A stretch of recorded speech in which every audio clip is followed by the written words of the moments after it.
Bien, hermanos, buenas noches, bienvenidos a esta nueva cápsula de fe. Hoy, miércoles 25 de septiembre del 2024, vamos a tener el tema de escatología, ¿sí? Lo que sucederá al final de los tiempos. La escatología nos tomará dos cápsulas, esta es la primera parte, el siguiente miércoles haremos la segunda parte. Bueno, vamos a poner una presentación.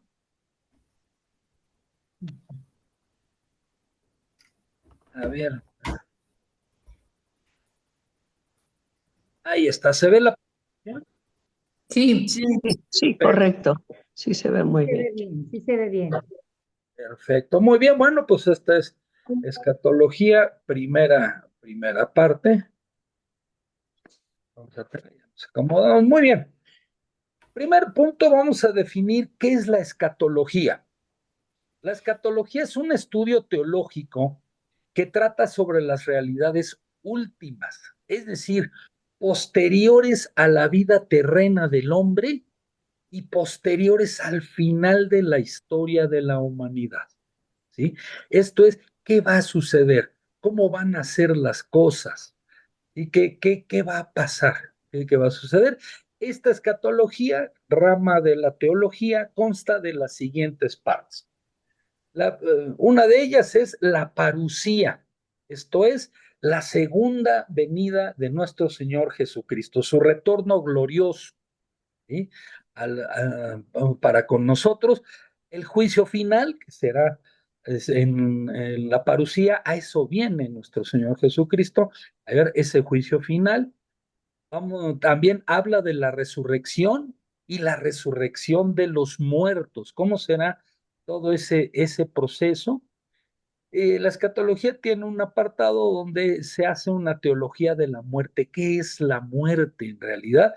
Es también una de las cosas que está lleno de leyendas, que está lleno de cosas, de mitos, muy rodeada de temor y de misterio. También la escatología trata del juicio particular, además del juicio final. La teología nos enseña que cada uno de nosotros va a tener un juicio particular en el momento de su muerte. ¿Sí? Después habla también de la restauración del universo. Esto que nos dice la Sagrada Escritura, de que habrá cielos nuevos, tierra nueva, y va a haber todo un universo nuevo, la Jerusalén celeste. Esto es la restauración, la transformación del universo para la vida eterna. Y nos habla de las realidades como el cielo, el purgatorio y el infierno, que son lugares, pero más que un lugar, son formas de vida, estados de vida del ser, que son el cielo, que es la gloria eterna, el infierno, que es la condenación eterna, y el purgatorio visto como un proceso de purificación para poder entrar en la gloria. ¿Sí? Vamos a dar inicio nosotros ahora con esta introducción. Las personas, muchas personas, hermanos, pasamos la vida tratando de prever todo lo posible. Siempre estamos previendo cosas, prevemos la educación de los hijos, prevemos accidentes, eventualidades, compramos seguros, formamos fideicomisos, hacemos ahorro para un posible accidente, una emergencia, para las universidades, la escuela de los hijos, estamos previendo nuestro retiro, vemos qué opciones tenemos para retirarnos y jubilarnos, guardamos dinero para eventos de salud, ¿verdad? De lo que nos pueda pasar o compramos seguros para ello. Pues muchos ya tenemos pagado nuestro servicio funerario, ¿verdad? Ya lo previmos para dejar, como decimos, siempre todo arreglado y siempre estamos previendo. Es una característica del ser humano la previsión. Pero ahora bien, hermanos, vamos a hacernos una pregunta muy importante. Pongan mucha atención en esto. En este ámbito de previsión, ¿ya has previsto cómo vas a pasar tu eternidad? Así como prevés cómo vas a organizar tus vacaciones, qué vas a estudiar, qué vas a hacer si te enfermas. ¿Ya has previsto cómo vas a pasar tu eternidad? ¿Ya tienes una idea de cómo la vas a pasar, estás haciendo algo concreto para vivir tu eternidad, para pasarla, empezando por merecerla, porque ojo, hermanos, no resulta sensato soslayar esta realidad, mirar para otro lado, sino que es preciso afrontarla decididamente. Es una realidad que va a llegar en algún momento en el que vamos a ir a la eternidad, vamos a cambiar de vida y vamos a pasar a la eternidad. ¿Ya has previsto esto? ¿Lo tienes presente? Y muchos ya en la altura de vida en la que estamos, ya estamos pensando en ello como un evento que ya no le falta tanto tiempo como antes cuando éramos más jóvenes, ¿sí? Es importante preverlo y es importante, por lo tanto, conocer algunos elementos, conocer en lo más posible cómo va a ser esa eternidad. Porque como dice aquí, quizá con el conocimiento de la escatología se pueda tener alguna luz sobre los modos en que podría transcurrir nuestra eternidad y la de los demás. ¿Cómo será? ¿Cuáles son las alternativas? ¿En qué consiste cada una de esas alternativas? ¿Cómo serán esas fases? ¿Cómo irá sucediendo todo este paso nuestro hacia la eternidad? Las alternativas que vemos aquí, la vida eterna, la condenación eterna, el proceso de purificación que llamamos purgatorio, etcétera. Bien. La palabra clave en la escatología para que todo esto empiece a cumplirse, a ser una realidad, se llama resurrección. ¿Sí? En realidad, como dice aquí, la palabra resurrección es la clave del cristianismo. Algunos teólogos incluso llegan a afirmar que el cristianismo es fundamentalmente resurreccionismo. Y es todo en esta vida está ordenado a que un día hemos de resucitar. Eso es la salvación. Resucitas para una vida eterna. Eso es la esencia del cristianismo. ¿Va? Con esta introducción, con esta, con este bosquejo, con esta pincelada introductoria, vamos a esa primera realidad, ese primer evento, llamémoslo así, que se denomina la parusía.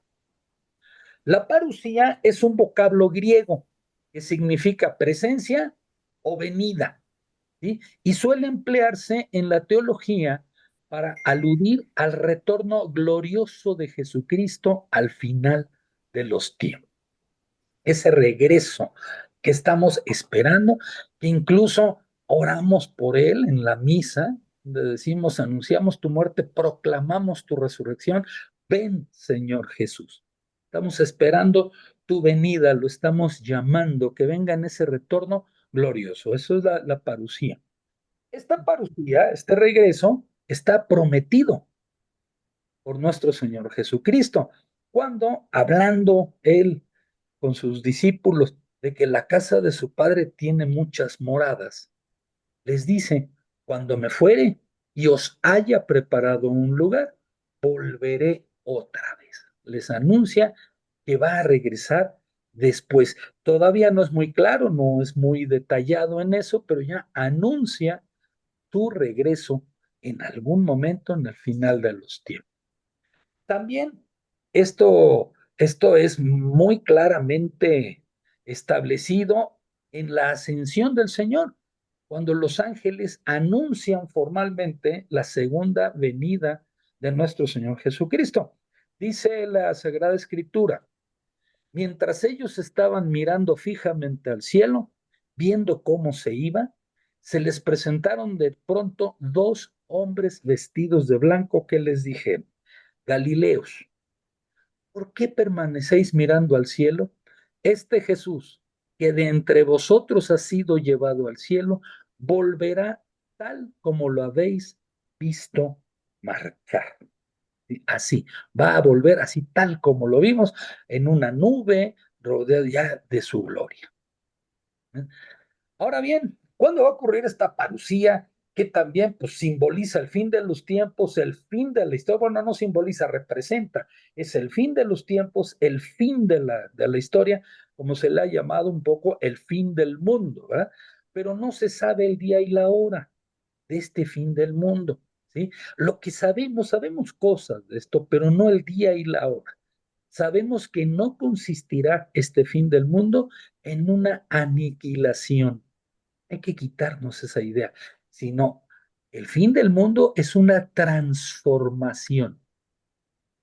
Las personas nos vamos a transformar, como vamos a ir viendo a lo largo de esta cápsula, las personas nos vamos a transformar, el mundo se va a transformar, todo el entorno va a cambiar por algo totalmente nuevo y lo anterior se olvidará. Incluso dice la escritura, no se guardará memoria de ello. No se sabe ese día, esa hora, ni el Hijo lo sabe. Jesús lo dijo. ¿Va? Nadie sabe el día y la hora solo que ha fijado el Padre con su autoridad. Solo Él lo sabe. Todos sabemos que va a ocurrir, sabemos algunas cosas que sucederán en ese proceso, pero nadie sabe el día y la hora, a excepción del Padre. Y aunque no sabemos ese día y la hora, la Biblia habla de algunas señales, se van a ir dando señales de que está por llegar el fin del mundo y la parucía del Señor. Una de esas señales es la predicación del Evangelio en todo el mundo. Eso significa que se cumple el mandato del Señor Jesucristo de ir y predicar el Evangelio a toda criatura hasta los confines de la tierra, que es el mandato esencial que deja nuestro Señor Jesucristo a su iglesia. Esa es una señal cuando esté ocurriendo eso. La gran apostasía es otra de las señales. Esto es el anticristo. O sea, esa apostasía es una impostura, una farsa religiosa, una farsa suprema de un pseudo mesianismo en que el hombre se glorifica a sí mismo colocándose en el lugar de Dios y de su Mesías. Y eso lo vemos ocurrir con mucha frecuencia. De hombres que se autoglorifican, pero habrá una gran apostasía. ¿Sí? Es señal de que ya se acerca el fin del mundo. Otra señal que está redactada y formulada de una manera muy misteriosa, es la lucha del dragón con la mujer del cielo. Por el dragón se entiende, se ve a Satanás y la mujer del cielo es la Santísima Virgen María, que como dijo Yahvé en la creación, la mujer aplastará tu cabeza. Bueno, esa lucha, ¿cómo ocurrirá? Es un misterio, no lo sabemos, se sabe eso que está escrito ahí en la Sagrada Escritura, cuando suceda la conversión de nuestros hermanos judíos, se convertirán, voltearán hacia Dios, hacia Jesús, es señal de que ya viene este fin del mundo. También van a ocurrir eventos, ¿sí? Que son formulados de una manera muy simbólica. Se menciona en el Apocalipsis a los 4 jinetes. Cada uno de los jinetes representa algo. Uno de ellos, el que monta un caballo blanco, es el anticristo, la gran apostasía. Ese es el caballo rojo simboliza la guerra, guerras y guerras y guerras y grandes guerras en una gran parte del mundo. Hambre, que es el caballo negro, que extendida en una gran parte del mundo, y pues la muerte, las pestes, las enfermedades en el caballo. Aquí lo ponen como gris, pero pues color así como cadavérico, ¿no? Esa muerte que ocurre. Ahora bien, hermanos, hay una tendencia, siempre salen por ahí gentes que predicen que el fin del mundo va a ocurrir en tal fecha. ¿Se acuerdan la última, en el 2012? Que según Exacto. escrito en unas piedras mayas y no sé qué, y se iba a acabar el mundo en el 2012. Bueno, sobra decir que no se acabó, aquí andamos vivitos y coleando, y pues es un argumento que se tira muy fácilmente. Si la fecha, el día y la hora la sabe solo Dios y no se le ha revelado ni a su hijo, ¿por qué se nos iba a revelar a los mayas? ¿De dónde podría venir eso? Y ha venido sucediendo esta situación. Y no, hermanos, No caigamos en eso, el día y la hora solo, Señor Lazal, y van a ocurrir estas señales. Ahora bien, en el mundo, en la historia, siempre están ocurriendo señales de este tipo. Siempre hay guerras, siempre hay hambre, siempre hay muerte, hay predicación, etcétera, etcétera. Siempre suceden cosas. Y a veces se dice, mira, y esto es señal apocalíptica. No, lo que nos dicen los teólogos es que esto tiene que ocurrir todo, no nada más alguna cosa aislada. Todos estos sucesos tienen que estar ocurriendo de una manera generalizada, pues se llama apocalipsis, lo ponen como algo terrible, ¿sí? Y está indicando la próxima venida ya de nuestro Señor Jesucristo y el fin de los tiempos, el fin de la historia, ¿sí? ¿Para qué ocurre todo esto? Viene nuestro Señor Jesucristo y viene el juicio final. Ahora sí, viene este juicio final, que consiste, así en muy teológicamente expresado, consiste en que el hombre es valorado según la norma absoluta que es Cristo. Cada uno de nosotros es valorado contra Cristo como medio de contraste, por decirlo así, ya que el amor, la santidad, la justicia y la verdad que se revelaron en Cristo irrumpirán ahora sobre el hombre en este juicio. Ante esa erupción o esa comparación, en decirlo de otra manera, lo no santo y lo insincero no pueden subsistir. Todo lo que tenga uno de no santo, todo lo que no sea sincero, todo lo pecaminoso, no va a poder subsistir. ¿Sí? Ahora bien, mientras dura la historia, Dios se contiene. El hombre pecador puede subsistir a pesar de su contradicción. Y entre paréntesis, bueno, pues tiene la oportunidad de arrepentirse, convertirse, volver a voltear hacia Dios a pesar de su pecado. Mientras eso sucede, Dios se contiene, pero en el juicio final, la santidad y la verdad de Dios se revelarán en su absoluto poder. ¿Sí? Este juicio final nos es anunciado inclusive con detalle, cómo va a estar en el Evangelio de San Mateo, en el capítulo 25. Ahí viene la parábola del juicio final, ¿sí? Y dice así esa parábola. Dice, cuando el Hijo del Hombre venga en su gloria, acompañado de todos sus ángeles, entonces se sentará en su trono de gloria. Serán congregadas delante de él todas las naciones, y él separará a los unos de los otros, como el pastor separa las ovejas de los cabritos. Pondrá las ovejas a su derecha y a los cabritos a su izquierda. Entonces dirá el rey a los de su derecha: venid, benditos de mi Padre, recibid la herencia del reino preparado para vosotros desde la creación del mundo, porque tuve hambre y me disteis de comer. Y hacemos un paréntesis, nombra otras 6 obras: estuve enfermo, me visitasteis, etcétera, estuve en la cárcel, también me fuiste a ver, era yo, viajero, me diste hospedaje, etcétera, y me asististe. O sea, tuve una necesidad y me asististe. Entonces los justos le responderán: Señor, ¿cuándo te vimos hambriento, etcétera, etcétera, etcétera, y te asistimos? Y el rey es nuestro Señor Jesucristo, les dirá: en verdad os digo que cuanto hicisteis a alguno de estos hermanos míos más pequeños, a mí me lo hiciste. Todo lo que hagas de bien hacia otra persona, esos actos de amor, tus actos de caridad, se los estás haciendo en realidad a nuestro Señor Jesucristo. Por eso siempre los padres nos invitan a que veamos a Jesús en nuestro prójimo. Entonces se va a voltear a los de su izquierda y les va a decir: apartaos de mí, malditos, id al fuego eterno preparado para el diablo y sus ángeles, porque tuve hambre y no me disteis de comer, etcétera, etcétera, etcétera, las demás obras.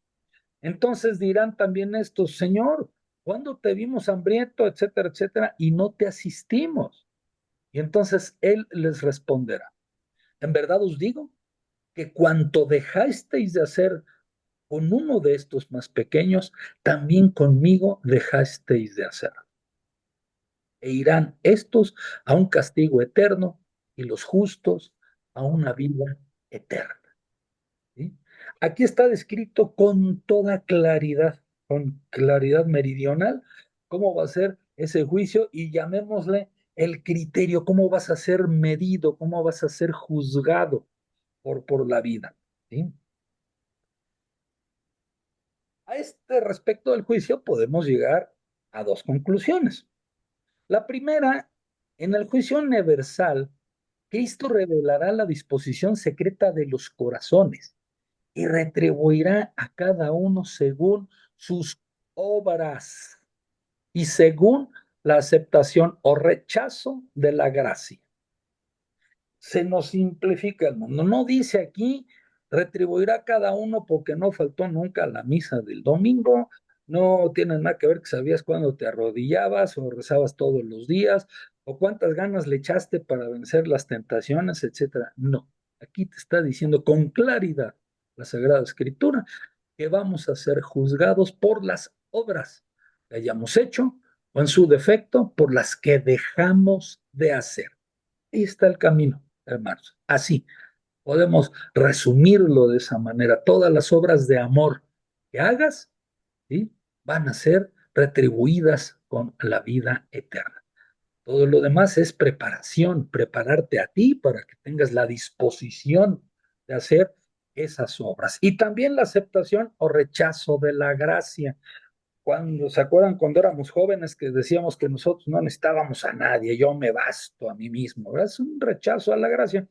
Luego los guamas de la vida, pues te van enseñando y dices, sí, perdón, pero sí necesito a Dios en mi vida. Vas empezando a aceptar su gracia. En la medida en que la aceptes o la rechaces, la gracia, esto es, se puede decir de esta otra manera, según vivas en el amor, en el odio, ¿sí?, vas a ser retribuido. El amor te lleva a las obras. Te tuve hambre y te di de comer. El odio y el desamor te llevan así eso, tuve hambre y no me diste de comer. Entonces, en esa forma vas a ser medido y se va a revelar lo que cada uno de nosotros en realidad hizo. Ahí todo va a ser revelado. No se va a quedar nada oculto, nada guardado. También podemos llegar a la conclusión de que el Señor vendrá en el esplendor de su gloria para llevar a cabo el triunfo del bien sobre el mal y entregar el reino al Padre. Hoy por hoy vivimos en una mezcla de bien y mal. Vemos que luego a las personas que actúan bien, pues no les va bien, luego no les salen las cosas, y todos esos malosos, ¿verdad?, que obran mal, luego a veces hasta les va re bien y todo les sale, todo ese tipo de cosas, y vivimos en esta mezcla siempre de bien y mal. Aquí nuestro Señor Jesucristo al juicio va a poner, como bien lo dice el Evangelio, los justos a su derecha, los injustos, los réprobos a su izquierda. Unos irán con él a la vida eterna y otros a la condenación eterna. Será el triunfo definitivo del bien sobre el mal. Y ya con todos estos justos, ya todos en el cielo, entregará Jesús el reino del Padre. Y ahí viviremos, ¿sí?, en una fórmula que expresa eternidad, que dice por los siglos de los siglos, donde ya incluso no existirá el tiempo. El tiempo es una medida terrestre, una medida humana. Se acabará el tiempo. Luego en una cápsula vamos a hablar un poquito de lo que es el tiempo y el Evo. Ahí les dejo la duda para los que no la sepan. Luego lo vemos. Muy bien. Ahora vamos a detenernos en dos grandes consecuencias que, entre otras muchas consecuencias, se desprenden de este hecho decisivo, el juicio final. Uno, este juicio le va a hacer justicia a Dios, le va a dar el reconocimiento a su soberanía y va a hacer justicia en el mundo. Vamos a ver, justicia con Dios, porque Dios nos ha dado la existencia y los dones que la acompañan. Él nos dio la vida, Él nos pensó, Él nos creó. Estás aquí porque eres idea de Dios, eres un deseo de Dios, desde la eternidad estás pensado y Dios te trajo. Aquí te dio esa existencia y los dones que tienes, te los ha dado Él. Ha enviado a este mundo a su único Hijo, al que ama con amor eterno y en quien se complace. Es un enorme mérito, solamente Dios es capaz de hacerlo. ¿Alguno de ustedes entregaría a su hijo a la muerte por el perdón de los pecados de alguien que no conoces? Ahí les dejo. Ahí nos quedamos con eso. con ese planteamiento, ¿sí? Ese Dios que perdona una y otra vez y siempre al pecador arrepentido. Suena así como que una cosa muy teológica, ¿va? Pero tú imagínate a tu hijo que todos los días te ofende, te insulta, te está ofendiendo gravemente, reniega de ti, etcétera, siempre, siempre, siempre, y tú estás, perdone y perdone y perdone. Creo yo que llegaríamos a un momento en que diríamos, mira, mijito, te quiero mucho, lo que tú quieras, pero tú por tu lado y yo por el mío, pues Dios nuestro Señor no es así. Perdona una y otra vez hayas hecho lo que hayas hecho y siempre al pecador arrepentido, al que se arrepiente, ¿sí? Bien, esa justicia con Dios, porque olvidándose de quién es, de quién era, se ha inclinado graciosamente hacia nosotros y debe encontrar de parte del hombre de todos los tiempos la gratitud y el respeto, la alabanza que la soberanía de Santo merece. Se le va a hacer justo porque lo vamos a alabar, vamos a estar en infinita gratitud con él, reconociendo quién es Él. Y además lo vamos a estar viendo tal cual es. Bueno, lo vamos. Primero que llegue allá. O sea, ahí va a estar ahí va a estar la cosa. Bien. También es justicia con el mundo. El juicio universal va a ser justicia al mundo también. ¿Por qué? Aunque existen conductas nobles y buenas, las hay, abundan también las conductas perversas que atentan contra la integridad de la persona humana, como por ejemplo los conatos sistemáticos para dominar la mente ajena. Siempre están tratando de enajenarnos, este, con fines comerciales, con fines políticos, etcétera, etcétera, y siempre están tratando de enajenarnos. Eso es una perversión gigantesca. Se le va a hacer justicia a las personas que pasaron por la esclavitud, que vivieron ese horror que es la esclavitud, de que hoy por hoy lo siguen viviendo muchas gentes. Se les va a hacer justicia a todos estos hermanos que son víctimas de la trata de blancas, la trata de jóvenes, esa gente joven, se les va a hacer justicia, se les va a resarcir de esa vida de dolor, de desdicha. Se le va a hacer justicia a los hermanos que viven condiciones infrahumanas de vida, los que son obligados, obligadas a hacer la prostitución, ¿sí? A los hermanos, tantos millones de personas que viven condiciones laborales degradantes, como hemos visto, entre otras muchas cosas, todos estos hermanos que pasan por eso y que todos hemos pasado muchas cosas de una u otra manera, se nos va a hacer justicia, se nos va a resarcir por ese mal y bueno, pues con el castigo que van a tener quienes lo hacen, ¿sí? Esos castigos, la Tenemos retribución minutos, Luis será Miguel. eterna y el castigo será eterno también. Gracias. Finalmente vamos a hablar de la resurrección y la resurrección de los muertos. Aquí. La resurrección, vamos a detenernos un poco en lo que es resucitar, pero en el contexto escatológico. ¿Qué es resucitar teológicamente, según la teología? ¿Sí? Resulta importante no dar lugar a un concepto equívoco, un concepto equivocado totalmente, que es el de conceptualizar o entender la resurrección de Cristo como si se tratara simplemente de que Jesús volviera a la vida que tenía antes, reanudando lo que la muerte había interrumpido. No, no, no, no. Esa fue la resurrección de Lázaro, la de la hija de Jairo, la del hijo de la viuda de Naín, las resurrecciones que nos narra las Sagradas Escrituras. Se puede decir que a Lázaro y los demás no fueron resucitados, fueron revividos, regresaron a la misma vida que tenían. Y Lázaro y los demás en algún momento murieron, sí murieron. ¿Verdad? Entonces, esa no es la resurrección que nos ofrece nuestro Señor Jesucristo.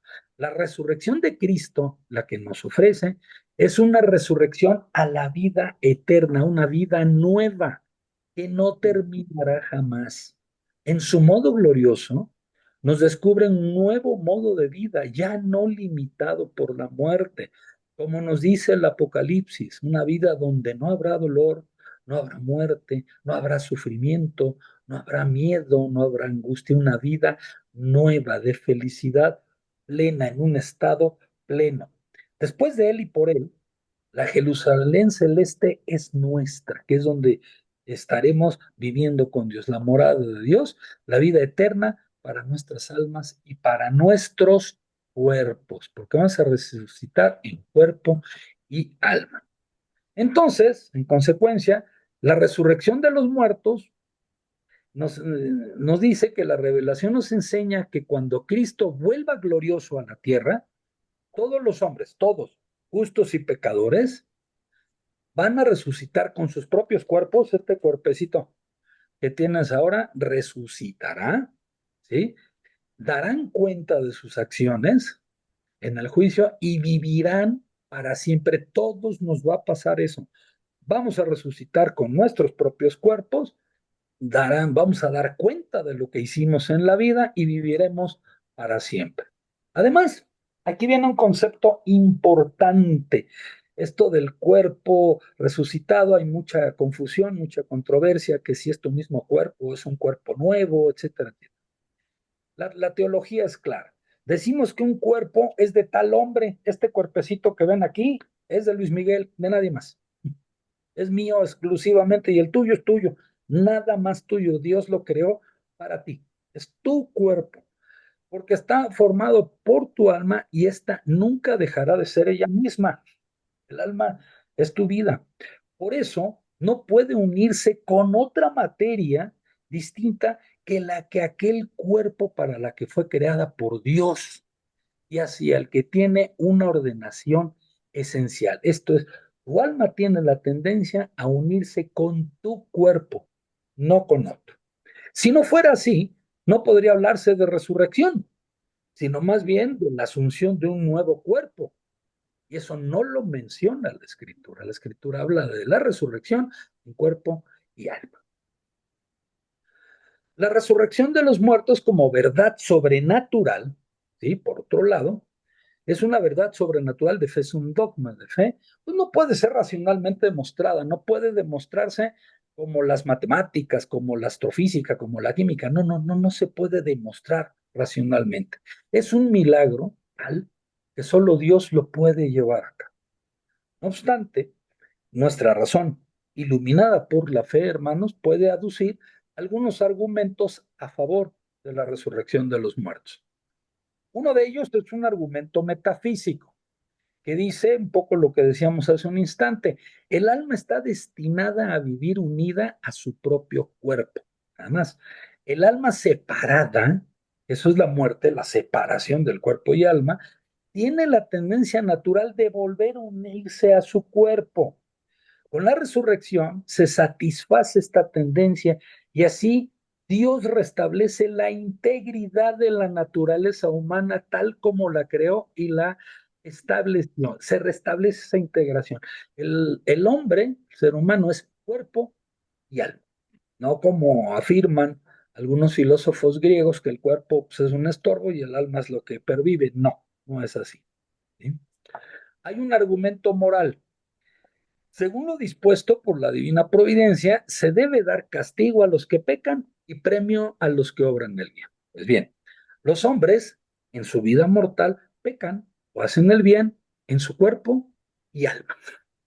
Pecamos, el ser íntegro es el que peca. Pecas también con el cuerpo. La gula, los fornicarios, los adúlteros, estás pecando con el cuerpo también. En consecuencia, se debe dar a los hombres premio o castigo en cuanto al alma y en cuanto al cuerpo.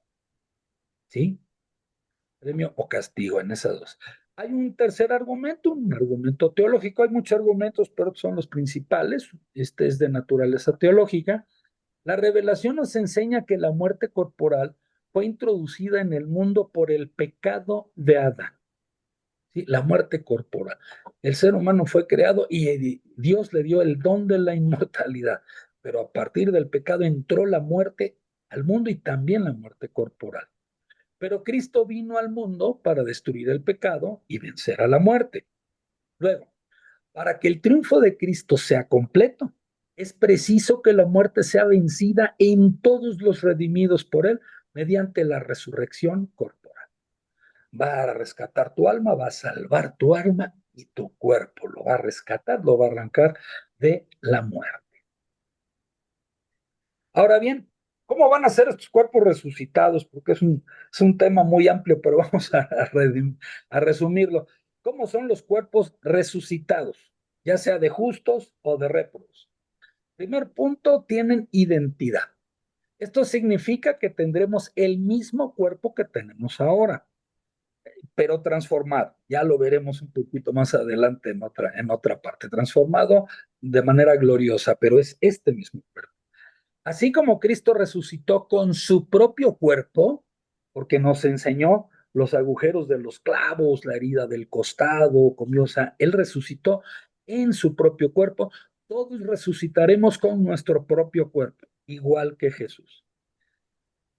Y otra cualidad es la de integridad, es decir, con todos sus miembros. El Catecismo Romano dice que el cuerpo se le restituirá todo lo que requiere la integridad de su naturaleza y el decoro y ordenamiento del hombre, todo. ¿Sí? Si hoy eres ciego, ya no serás ciego, o sea, se va a restituir en su integridad ese cuerpo. ¿Sí? Y tiene esa otra cualidad, los cuerpos resucitados, el de inmortalidad. Los cuerpos ya no estarán sujetos a la ley de la muerte, serán todos inmortales, es decir, incorruptibles. Tal como están, así permanecerá por los siglos de los siglos nuestro cuerpo.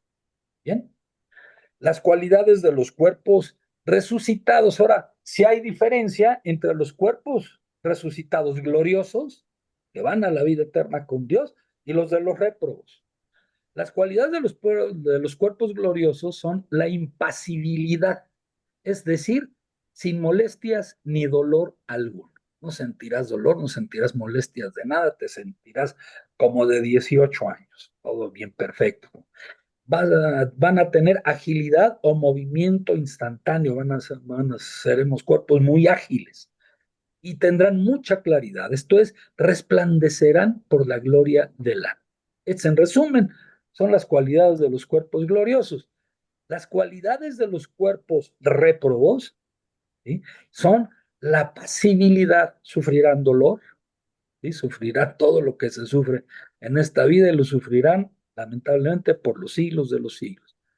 Dejadez, otra de sus cualidades, tendrán dificultad para moverse y oscuridad.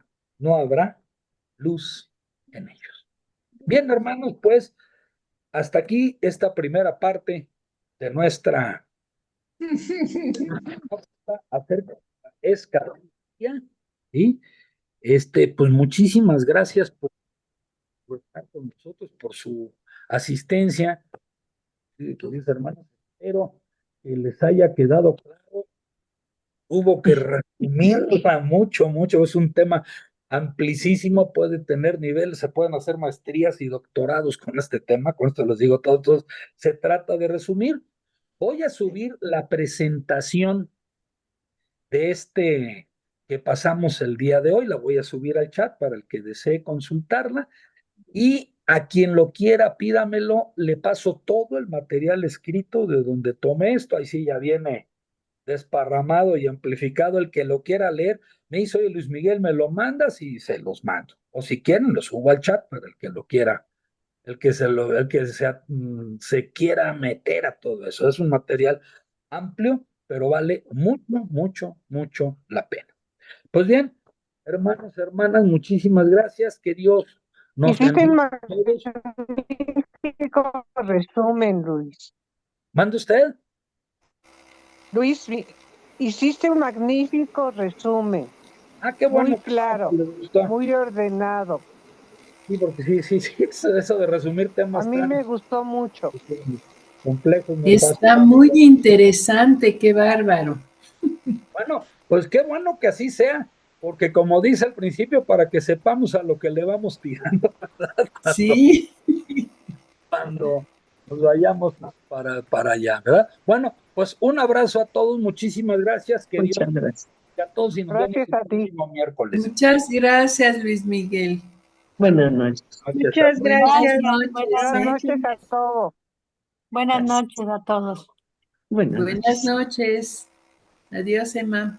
Adiós, adiós, buen descanso. Igualmente, gracias.